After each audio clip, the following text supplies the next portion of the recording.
स्वामी कृपा व्हावी असे मनापासून वाटत असेल तर त्यांनी नावडणारी ही एक गोष्ट ताबडतोब सोडावी, अहंकार. अहंकार म्हणजेच मीपणा, माझं असं असणं हवं, माझं म्हणणं खरं, हा स्वामींना अत्यंत अप्रिय असतो.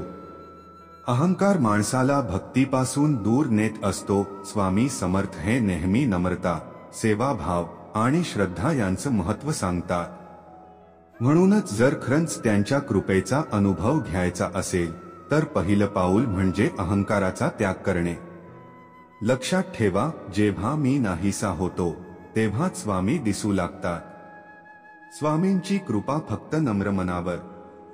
गणू दररोज स्वामींच्या चरणी जात असे, पण त्याला काहीच अनुभव येत नसे. गणू रागाने मनात विचार करतो, मी रोज नमस्कार करतो, प्रार्थना करतो, तरीही काहीच होत नाही. एक दिवस त्याच्या स्वप्नात स्वामी आले आणि फक्त एवढंच म्हणाले, गणू, तू रोज माझ्यासमोर येतोस, पण तुझा मी अजूनही माझ्यासमोर उभा आहे. तो अश्रू ढाळतो आणि हात जोडून म्हणतो, स्वामी, मला माफ करा.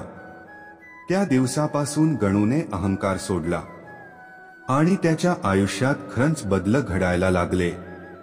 स्वामींच्या कृपेचा दरवाजा नम्रतेच्या किल्लीनेच उघडतो.